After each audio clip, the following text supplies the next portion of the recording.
Hi, everyone. It's Chelsea Van Buskirk with the Heart AF podcast. Today, I have a very special guest I'm really excited about. I'm going to be bringing Sarah Milligan on. She is a beautiful soul. She is a medium and spiritual healer, advisor. She's made a huge impact on my life. If you have heard one of my most recent episodes, she was the one I was talking about. Sarah is the woman that came into my life that opened my eyes to this whole, I would say, spiritual plane, and just the ability to realize not only like my potential, my worth, but to tap into some of my own spiritual gifts and helping me heal in a lot of different layers of my life. She's just a very special person, very dear to me, and I'm so excited to have her on today's episode. So welcome, Sarah. Thank you so much, Chelsea. Thank you for having me. And it's so awesome to see you again and be sharing space with you right now. Thank you. Absolutely. I really miss you. So this is really I fun miss you too. to get to spend some time. So I want to start off with hearing your story and coming in to know your spiritual gifts and embracing the mediumship stuff that you do, and now the healing, just starting the work that you've been doing to help all the people you've been helping over these years. All right. So, okay, coming into it, I definitely had a sense of, the unseen world when I was a kid, really little, from as far back as I can remember, but I didn't know what was going on. One of my parents had to fall asleep with me every night because I was scared of the dark because I could sense something. I knew I wasn't alone, but of course I didn't have words for it at 3 or 4. And then I think by the age of 7 or 8, I started just naturally healing animals. I was really drawn to animals. I remember my German Shepherd that I grew up with being sick, and I just automatically kind of got on my knees and put my hands on her. But I didn't know what Reiki was or healing or energy healing or anything because I think it was about 8. So it just came naturally, that healing part. And then that kind of moved on to humans. And I remember people having headaches, and I was able to feel that pain. And I just had extreme empathy for that. And I knew that they didn't have to be suffering. Again, I didn't have words for this, but I would just kind of do something energetically, kind of pull out whatever was going on and readjust the energy. And then they wouldn't have a headache anymore. And so I was that really weird child, about 8, 9, 10 years old, getting rid of people's headaches. And so it started out like that. And then I would, as I got a little bit older, I'd say between like 10 and 14, I would catch myself having conversations in the back of my mind while I was doing something else, like reading or homework or laundry. And I would catch myself having conversations. But again, I really had no idea. I thought I was just talking to myself. Later on, obviously, I found out I was always talking to spirit. So that was, like those early years. And I had a lot of psychic experiences as well, like knowing what was going to happen, knowing who was calling. And we all have these gifts. Like we are all psychic. We are all born spirit, hanging out in these bodies for a while. So just a lot of psychic experiences happened. And then it really wasn't until after I had my 4th child, I had a dream and I was visited by a spirit guide in that dream right after I had my 4th child. And she just looked at me straight in the eyes. I'll never forget her. And she was like, Sarah, you have something special. That's all she said. And when I woke up, I knew she meant intuitively speaking. And it had to do with healing or mediumship or something in this realm. But again, I was a newbie. I didn't really know anything. And so I just kind of sat with that, wrote it in my journal. And 3 days later, one of my friends, I was living in New Jersey at the time, she came to me and she said, oh my gosh, I just had this amazing reading by this woman, Trish. And she's offering an 8-week beginner course for psychic and mediumship and intuitive development. Will you come with me? Because it's in this like old house and I'm scared and I don't want to go alone. So I was like, okay, spirit, like you got me. I was like 3 days later, she just plopped this flyer right in front of me. And so I made my way into my first class, and it was a really quick unfoldment, we call it, into remembering these gifts. And then looking back on my childhood, everything made sense and everything kind of fell into place for me, going, oh, I wasn't weird. This is called Reiki, or this is, energy healing. And I wasn't talking to myself. It was spirit. And just all these gifts unfolded very quickly over those 8 weeks. And then I continued sitting in a spiritual development circle every week for 2 years. And then my first teacher kind of wouldn't let me into the advanced class, but I was so eager and ready and remembering and just like ready to learn more and like soak it all up. Yeah. And so I felt like my confidence was kind of shaken in that. Like, no, you don't have it. Kind of like you Mhm. don't got it, you know? Yeah. I This ask and you, that. Yeah, so did you feel an inner knowing like you did have it? Like, did you feel I that? Like you did. thought, like you knew, right? Like somebody else was kind of telling you, like trying to shush you down, but you kind of Yeah. had that inner knowing. Okay. Yes, definite, like, a trying to squash it, Yeah. and I feel like it was a test of my Hmm. knowing, looking back on Okay. it, and she was meant Hmm. to challenge me, um, but I did have this knowing, but it wasn't strong enough, like, it was a nudging, it was an inner kind of baby knowing, you know? Yeah. And I was like, but I just talked to like this person's grandmother. Like, how could you say I don't have it? And I was really questioning myself. Like, how did I make that up? Did I make that up? I don't think I Right. could make that up. I was Yeah. really questioning things. And so I saw an open circle posted in the town next door to me. And I was like, you know what? I'm just going to show up. It was an open circle with other medium leading the circle who traveled from Virginia. And I was like, I'm just gonna show up and like see what happens, Mhm. like check out the other people, see if like I can validate my knowing. Yeah. So I went into that circle and everybody in an open circle is going, I feel this, I sense this, I'm hearing this. And, people were like, I feel a tingle on top of my head and I feel a cool breeze on my hand and, connecting with spirit. And I was like, I remember this woman was sitting next to me, and I just felt all of a sudden, I was like, I'm seeing this woman. Her name is Mary. She's definitely a grandmother energy. And she passed, of this, had difficulty breathing. She's wearing rain boots and jumping in puddles. And the girl next to me went, That's my grandmother. And she was sobbing all of a sudden. And she's like, We used to, go in the rain puddles and the rain boots and, all of that. And she's like, her name's Mary.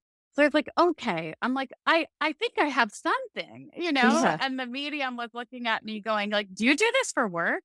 And I remember it was kind of rude. I laughed in her face and because I was like, no, like, Yeah. absolutely not. Like, what are you talking about? She's like, why don't you do this for work? And I was like, okay, now I'm really confused. One saying you don't got it.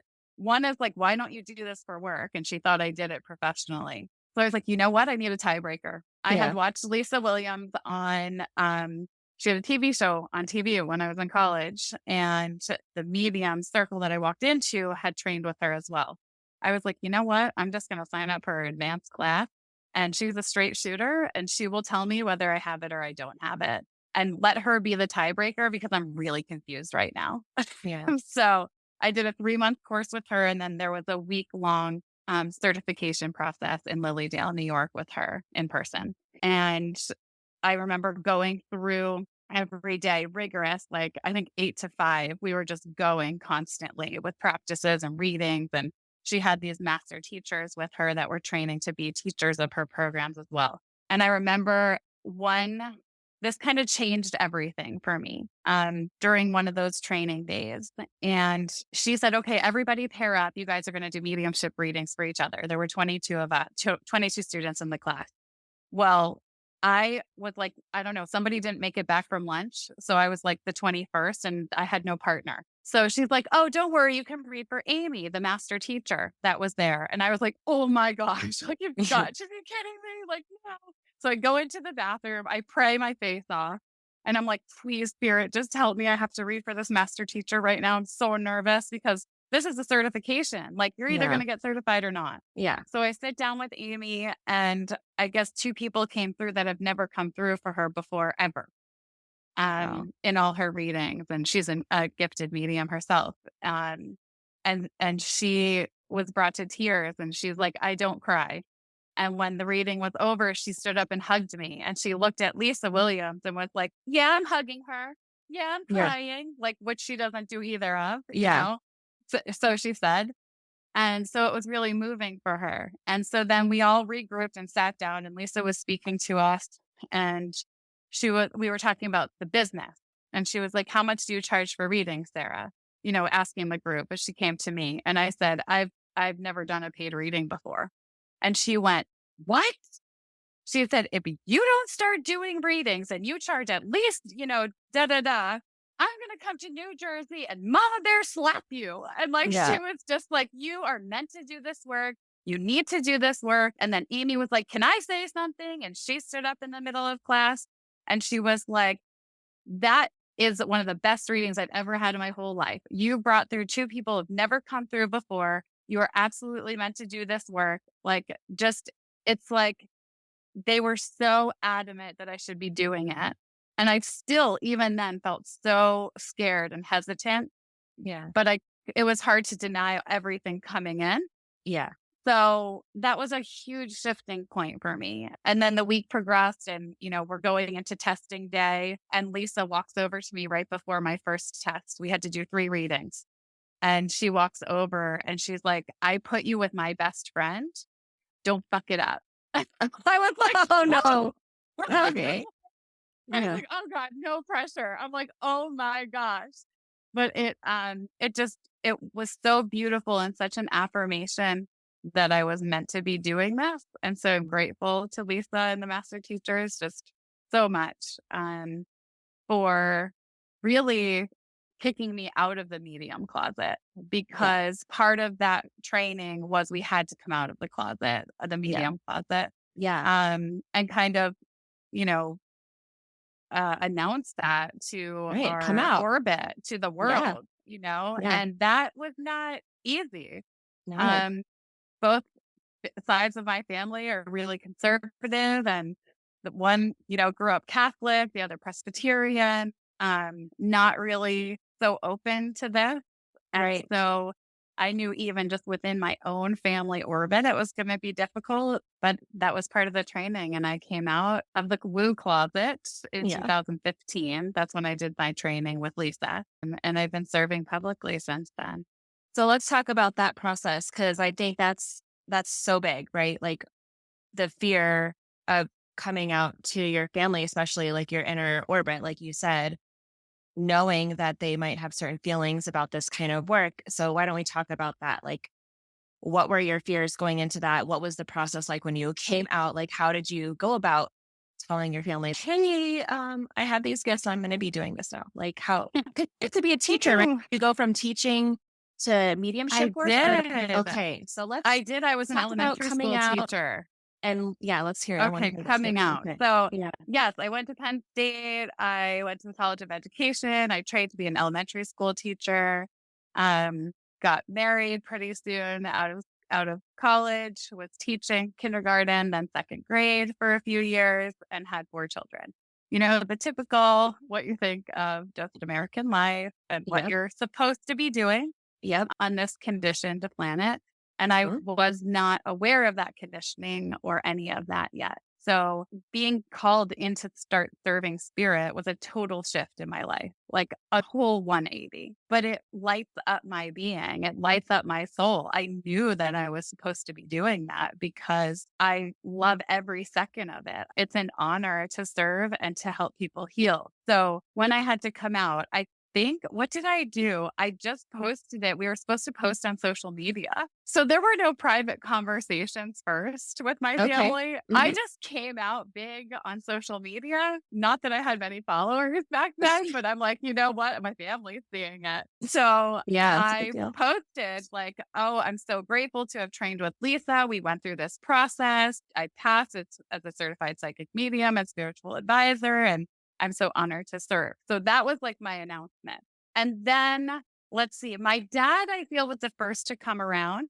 And after, I'd say about 6 months, I was doing my first big demonstration of mediumship, like a group event.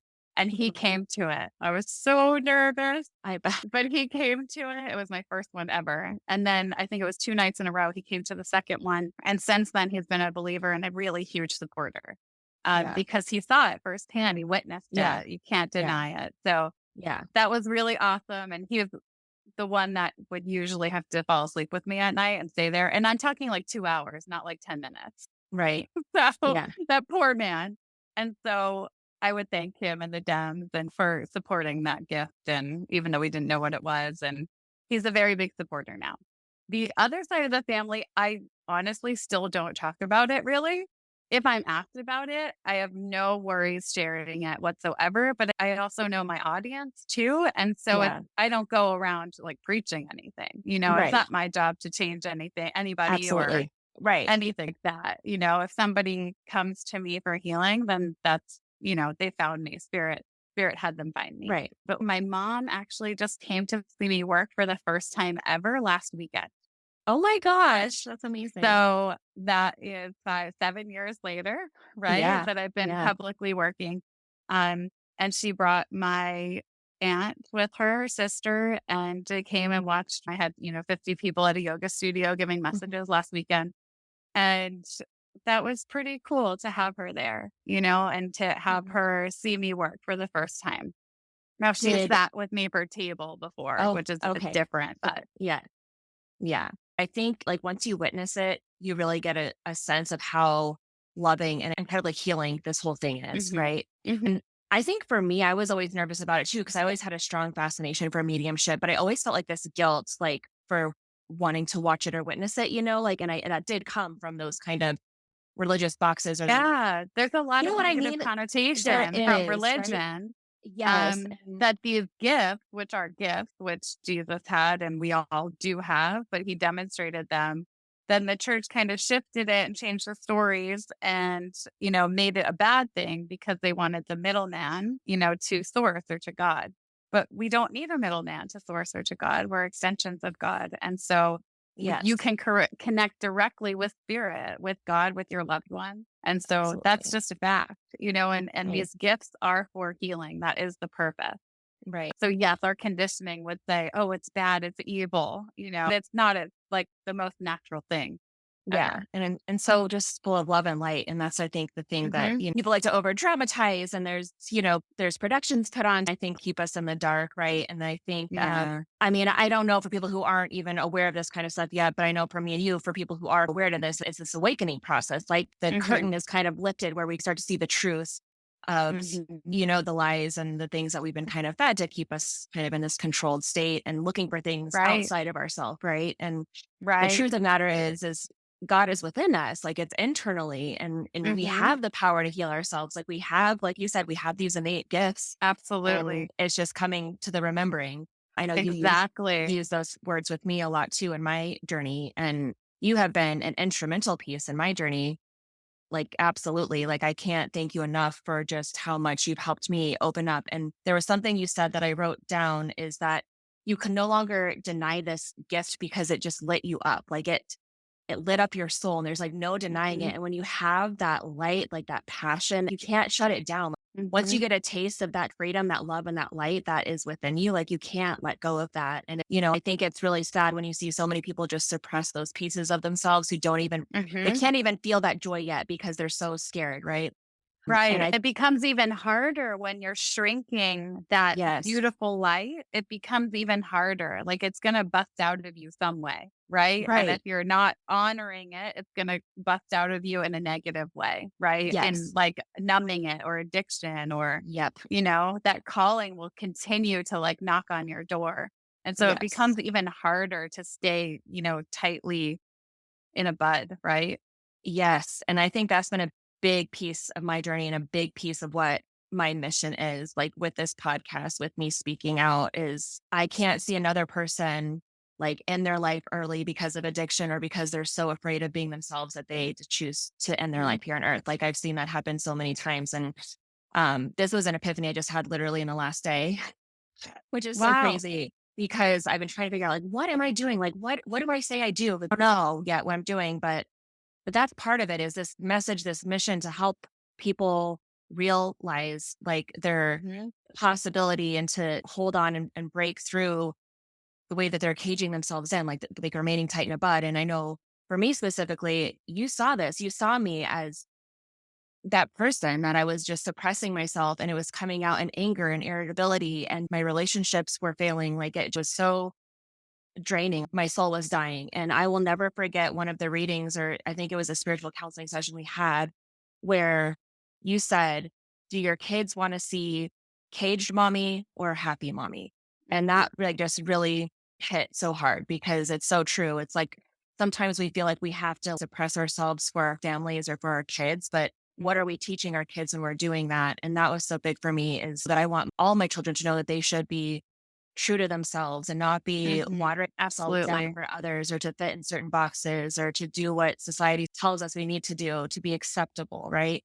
So let's kind of shift gears though a little bit because not only have you made an impact on me, obviously we've been talking about that, but I know you've seen firsthand so many people that you've been able to help. I would love if you could share one of the most significant healings you've witnessed or been a part of. If you can illustrate to the audience how impactful these healing sessions can be for people and how maybe this healing process works when you are being the conduit or that facilitator of the healing that comes from spirit and helping the clients that you serve. Sure. Yeah. In recent years, really the last 3 years, the mediumship is for healing, but there's also been a shift towards physical healing.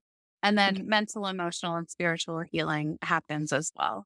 Okay. Um, and that's coming through energy healing. And spirit is, of course, doing that work. So I am the space holder, I'm the channel that spirit is using. And then they're working directly on the person as well. So that can happen in a one-on-one session, or that can happen in a group session.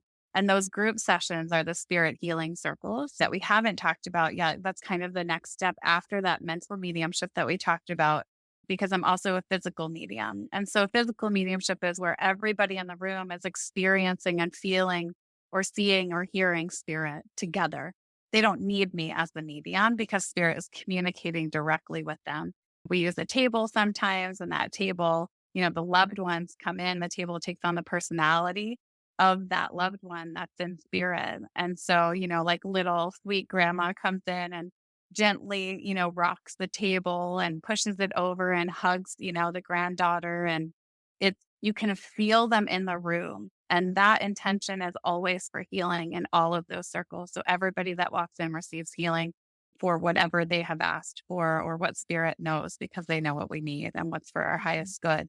So the healing can come in the form of heart healing, emotional healing from grief and loss to feel your loved one again. But those healings can also come in the form of physical healing.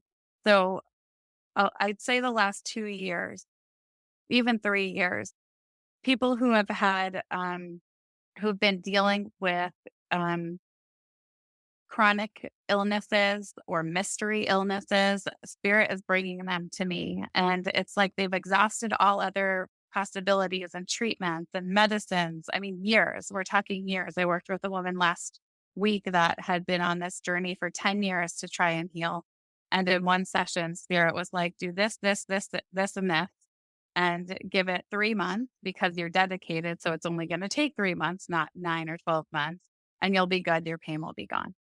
And she's doing off it wasn't last week, it's been about a month because she's already seeing an improvement. So it's happening on all different levels, but it's happening in those spirit healing circles. Um, and yes, it can happen one-on-one, but spirit can reach more people when it happens in that group setting.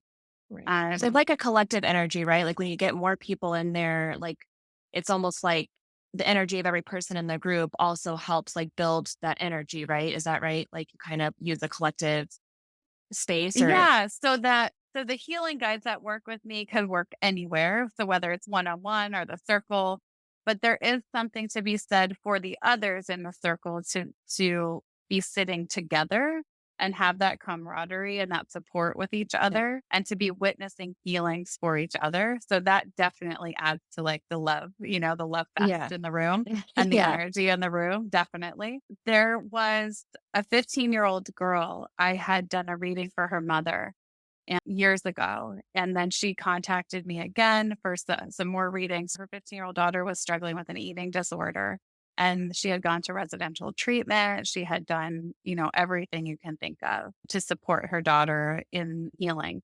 And things would help, but not heal it.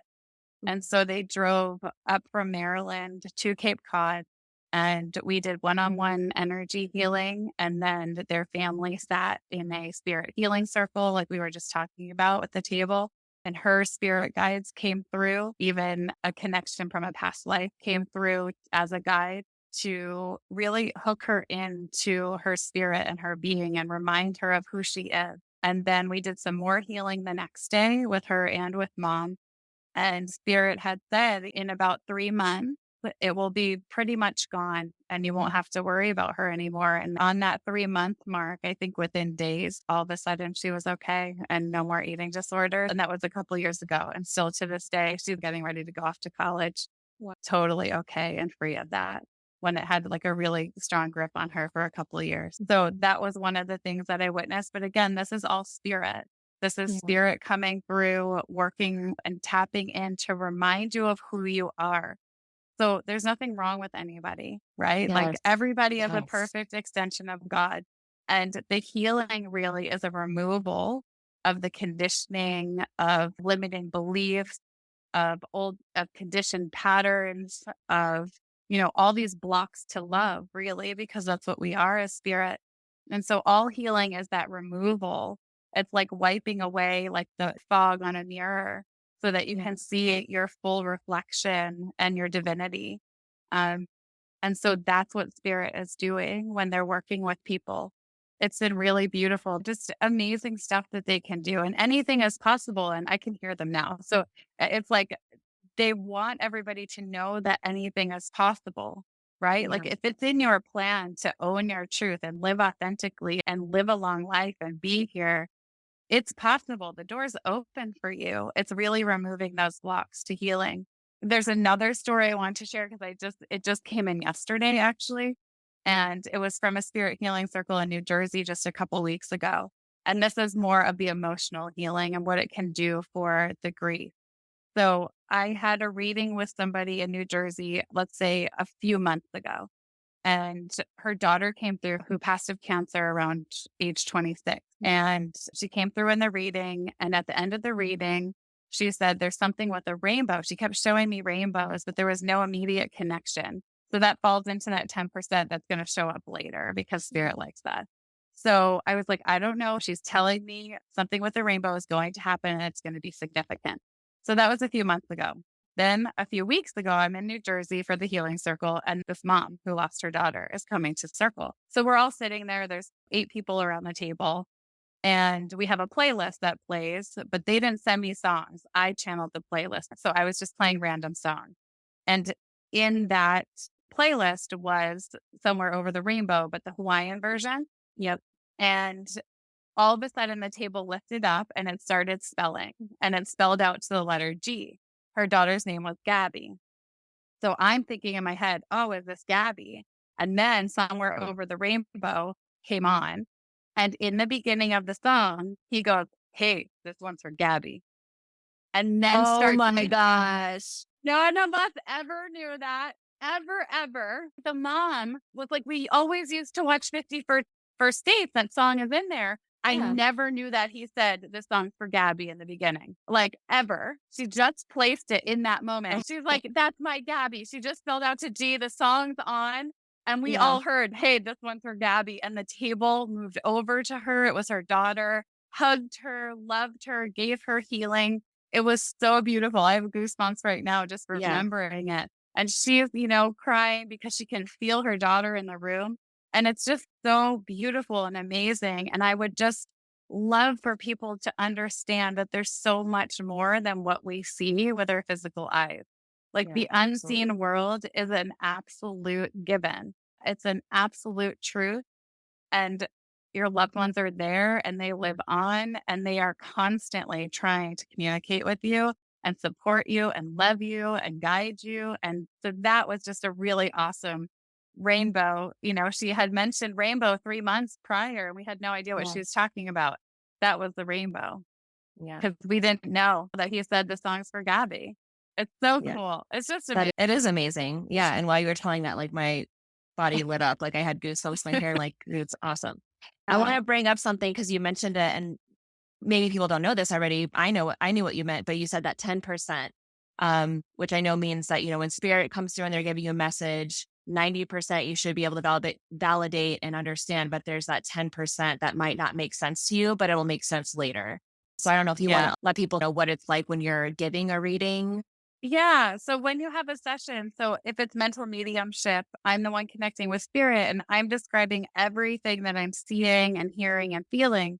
So they'll communicate by impressing feelings on my body or giving me vision, or images in my mind because they use our imagination, or I'll hear them, but it's like reading a sentence in a book hearing, not like you're hearing my physical voice. So it's very subtle. So I will give you everything that's coming through in a reading. And you should understand 90% of the information coming through, which is certainly enough information to understand who's speaking to you. But that other 10% that can be fuzzy tends to show up later. Or if spirit asks you to be a messenger, or let's say your mother in law is coming through, right? But your husband's not in the room to validate some of the memories that she might be talking about, that information falls in that 10% because it's something you need to go check with your husband on to validate. So that's Right. what that 10% is. Um, but 90% you should understand in the moment, and enough to understand who's coming through for sure. What would be like your one message that you feel is super important to leave with? Yeah. So there are two things coming in right now. It feels like one of the messages as you ask that question is spirit would want everybody listening to have hope, to know that there is a reason to have hope, that they can heal, that they can feel better again, that they can feel joy again, that they can re engage in life if they're in grief, that their loved ones want them to live. It honors them to have them living and smiling and laughing again. Just that hope, because the door is wide open for everybody to receive healing and to feel good and whole and happy again after grief, after loss, after sickness, anything. So just that hope that's coming through so strongly.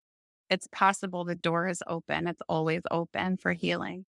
And then the other piece coming through is really living authentically. And that is so not easy. It's not easy. I am still working on it, but being authentic to who you are, because it's so much better for yourself and for everybody on the planet if you just own who you are, because every single person came onto this planet, into this planet with gifts, with certain skill sets, and they're meant to be shared.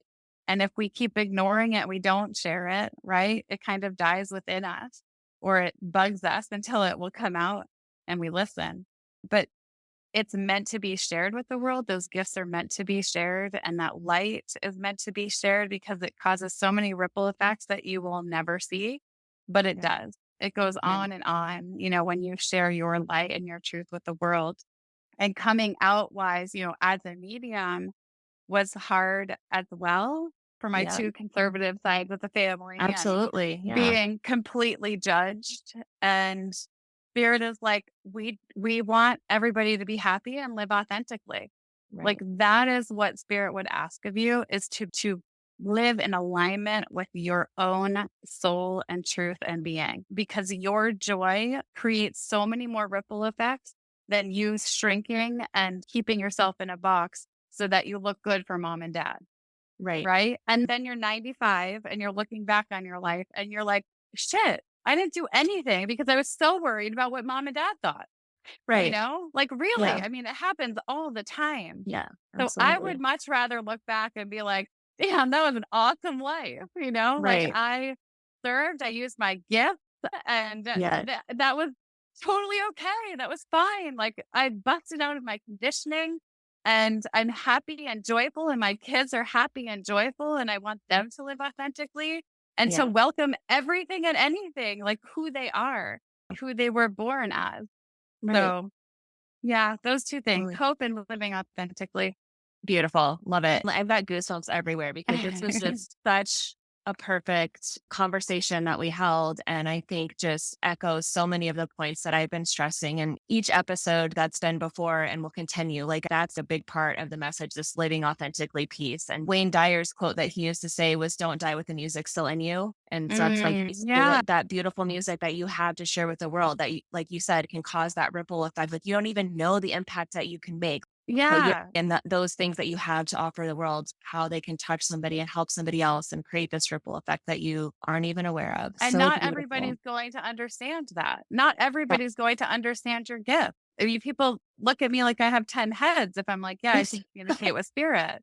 But to Yeah. me, it's a given, it's a known. It's like they'll eventually understand that truth about the Mhm. unseen world. They're just not going to understand it right now or not in this lifetime. And Right. so not everybody will understand it, but you're still meant to do it. I think that's beautiful. And Yeah. oh, another thing that I want to highlight, something that I always stress was that there's nothing wrong with us, right? Like you're not broken. Like just because you have these scars and experiences or your perceived mistakes, you're not like a bad apple. Like you're still whole and perfect in the eyes of God. You know what I mean? Like you're completely perfect just the way you Absolutely. are and 100% accepted. And that's another barrier I'm trying to break and not preach, but just share this It's opinion a or truth. philosophy to It's a see if anybody truth. can see it. I feel like there's a lot of people that like to tell you like you're born a sinner or you're guilty or you have to repent or you have to prove your worth to be Right. accepted. But that's And it's so all not. religion trying to I take know. control. And It's so exactly like not. this fear and trying to control and just box you in. And it's like, no, like you're Yeah. beautiful and whole just as you are. You don't have to do anything. You don't have to prove yourself. Like you are totally perfect just the way Yeah. you are. So sorry to get riled up again, but yeah, so beautiful. That's true. Lots of It's stuff. I true. know. It's easy to get passionate and worked up about it just because Yeah. I can see how it negatively impacts a lot of lives. And one person, one message at a time to just hopefully awaken and bring more Mhm. people to their joyous state and giving them permission to live authentically. Thank you so much for making the time to be here and spend time with me, having this amazing conversation. And for anyone who's interested, Sarah does do virtual healings and readings. You don't have to be in person. She is in Cape Cod and she regularly holds events in New Jersey and Cape Cod, right? It'll be on her website. You can Right. find when she does events for in person. But if you're not near her, she does stuff through Zoom or the phone. I've had many healing sessions through her virtually, like spirit knows no bounds. You can't contain Mhm. spirit, it goes anywhere. And I've received some really powerful healing sessions literally through the phone, and it's been amazing. So, Sarah, do you want to share your website information where people can find you and get a session with you? Absolutely. Thank you for having me, Chelsea. I really appreciate it. And so good to see you again. Website is sarahmilliganwellness.com. And I'm on Facebook, Sarah Milligan Medium, and same on Instagram. I have a healing circle coming up in Cape Cod next week. They're usually once a month. And then New Jersey, I have 4 circles in a row, or 8th to the 11th, and there are 2 seats left in New Jersey. And Zoom definitely works the same way as Chelsea said. There's no space or time in the spirit world. You can be anywhere and they will be working on you. So I'd be happy to help anybody that is looking for it. Yes. Well, she's amazing. I can vouch for her. She's brilliant and has helped me in so many ways. Thanks for listening. Thanks, Chelsea. I will post Sarah's social media links and her website in the description of this podcast. You can find me, Chelsea, at my website, chelseavanbuskirk.com, or on Facebook or Instagram at chelsea.vanbuskirk. And I'll see you guys all next week. Thank you so much for being here with me and Sarah. And that is all. Thank you. Thank Bye. you.